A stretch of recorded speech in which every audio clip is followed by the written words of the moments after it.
शिकायत कराई क्या दिक्कत थी आपको जो आपको थाने तक पहुंचना पड़ा और शिकायत करनी पड़ी एफआईआर दर्ज करानी देखिए, जब से ये कुंभ में मैं थी तब से जैसे ही मेरा वायरल होना स्टार्ट हुआ, मेरे नाम से कुछ फर्जी आईडीज बनी, फेक आईडीज बनी सोशल मीडिया पे, मैंने उनको इग्नोर किया।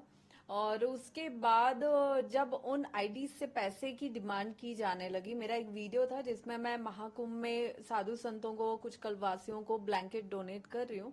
वो वीडियो उन लोगों ने मतलब डाउनलोड करके अपनी आईडी पे अपलोड किया, उस पे अपना स्कैनर लगा के, और फिर उस वीडियो को उन्होंने सर्कुलेट किया डोनेशन मांगने के लिए।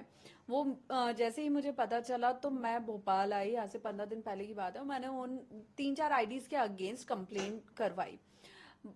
उस वक्त मुझे उन 3-4 आईडीज का पता था, लेकिन भोपाल से जस्ट दूसरे दिन जाने के बाद मेरे सामने धीरे धीरे बहुत सारी फेक आईडीज आने लगी, और उसके बाद मेरे सामने एआई के जो एडिट वीडियोस हैं वो आने लगे।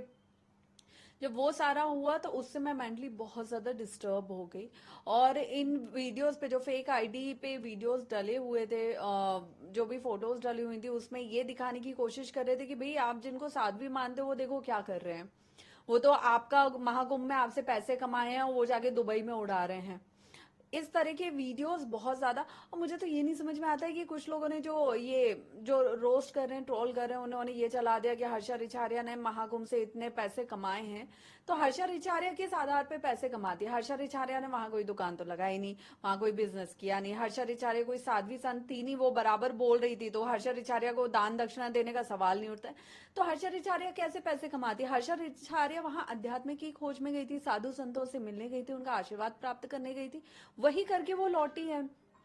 फिर जब मैं वापस आई और जब मैंने वो सारे एआई के एडिट वीडियोस देखे, जिससे मैं बहुत ज्यादा, मैं भी और मेरी फैमिली भी डिस्टर्ब हुई, और कोई भी फैमिली डिस्टर्ब होगी अपनी बेटी के ऐसे वीडियोस देख के।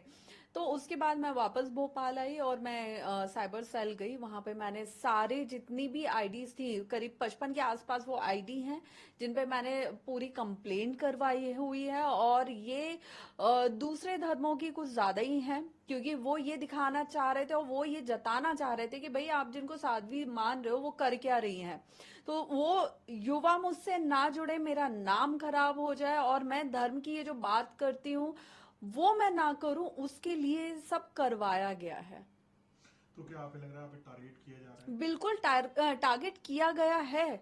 और ये जिस दिन से मेरा वायरल होना, फेमस होना शुरू हुआ था कुंभ के माध्यम से, उस दिन से उसके 2-4 दिन बाद से ही ये चीजें शुरू हो गई थी, जो अब बहुत लेवल इनका बढ़ता ही जा रहा है और जिन्हें अब रोकने की बहुत ज्यादा जरूरत है। कौन लोग हैं आपको, कौन लग रहे हैं जो टारगेट कर रहे हैं आपको, देखिए, क्यों कर रहे ये हैं? बहुत सारे लोग हैं जो दूसरे धर्मों के हैं, जिनमें मैंने पुलिस को कल स्क्रीनशॉट्स और आईडीज भी बताई हैं, ये बकायदा उनके नाम लिखे हुए हैं, सब चीजें हैं। और कुछ लोग इसमें, क्योंकि कहता है ना कि घर का भेदी लंका ढाए, जब तक अपना कोई दूसरों के साथ नहीं मिला होता तब तक चीजें उतनी पॉसिबल भी नहीं होती है। तो ये दूसरे समुदाय के द्वारा, दूसरे पक्षों द्वारा भी किया जा रहा है, जिसमें कुछ लोग अपने भी शामिल हैं। आपका मैंने इंस्टाग्राम पे पोस्ट भी देखा था जिसमें आप कह रही थी कि आप इतना हाइट हुई हैं कि आपको सुसाइड करने का तक मन हो रहा है, तो क्यों आखिर आपको क्या बुरा लग रहा था जो इस तरीके की बात तक देखिए, आपको करनी पड़ी? ये प्रश्न आपका बहुत अजीब लग रहा है मुझे, क्योंकि कोई भी लड़की जो अपने इस तरह की वीडियोस देखेगी और जिसके पास डेली 25, 30, 35 लोग सोशल मीडिया के माध्यम से, व्हाट्सएप के माध्यम से, जान पहचान वाले अनजान लोग, सब वही वीडियोस के लिंक भेज रहे हैं कि मैम देखिए आपके फर्जी वीडियो बना के क्या किया जा रहा है। और मुझे हैरानी उस दिन तब ज्यादा हुई जब वही फेक वीडियो कुछ लोग अपनी स्टोरी पे मेंशन कर रहे हैं कि साध्वी जी तो मजे ले रही हैं जिंदगी के। इस तरह आप सोचिए, अगर कोई भी लड़की होगी जो अपना एक नाम बना के चल रही है, नाम बचा के भी चल रही है, उसके लिए इस तरह से टारगेट किया जाएगा, इस तरह से उसकी बदनामी की जाएगी, तो उस पर क्या बीतेगी।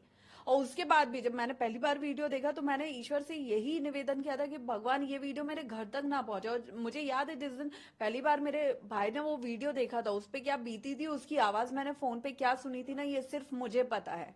और उस दिन हकीकत में, कि जिस दिन मैंने ये वीडियो जारी किया था सुसाइड वाला, उस दिन मैं कुछ ना कुछ गलत कदम उठा लेती। मैं इतनी ज्यादा मानसिक रूप से प्रताड़ित तो हो चुकी थी, टॉर्चर हो चुकी थी, कि मुझे नहीं समझ में आ रहा था मैं क्या करूं, क्योंकि जो चीजें वायरल हो गई उनको आप कैसे रोकोगे।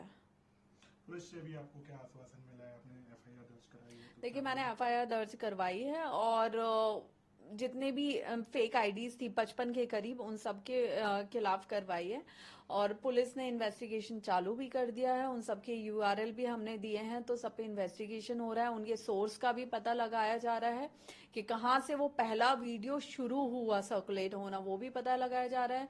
और वो आईडीज किस किस के द्वारा बनाई गई हैं वो भी पता लगाया जाएगा। तो ये सारी कार्यवाही बहुत जल्दी होगी।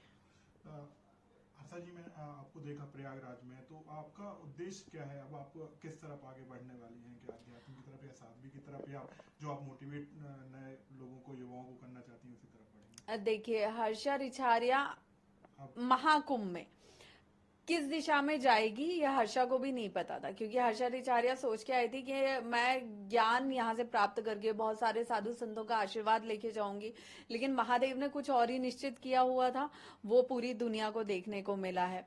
अब आगे वाला रास्ता मैं साध्वी बनती हूँ या नहीं हूँ, ये खुद में एक प्रश्न है, क्योंकि हो सकता है मैंने साध्वी बनना सोचा हो लेकिन महादेव ने वो ना सोचा हो सकता है मैंने एक ग्रस्त जीवन सोची हो लेकिन महादेव ने वो ना सोची हो। तो आपके सोचने से कुछ नहीं होगा। दूसरी चीज कि मेन मोटिव मेरा यही है कि मुझे धर्म के रास्ते पे आगे बढ़ना है, धर्म के लिए काम करना है अपने एनजीओ के माध्यम से।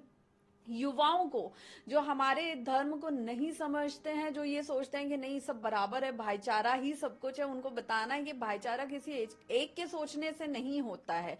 हर रिश्ता तभी चलता है जब दोनों पक्ष बराबर का सोचें। दूसरी चीज कि आने वाले एक हफ्ते के अंदर अंदर मैं धर्म के लिए एक बड़ा चीज सामने लाने वाली हूँ, एक बड़ी घोषणा करने वाली हूँ जिसमें युवाओं को मैं अपने से ज्यादा जोड़ के काम करूंगी। तो ये मीडिया के ही माध्यम से, क्योंकि मुझे लगता है मीडिया आज के टाइम में वो एक बहुत बड़ा सपोर्ट होती है जो आपकी बात को दुनिया के सामने रखती है। तो मीडिया के माध्यम से ही मैं अपनी बात अगले एक हफ्ते के अंदर लोगों तक पहुंचा दूंगी।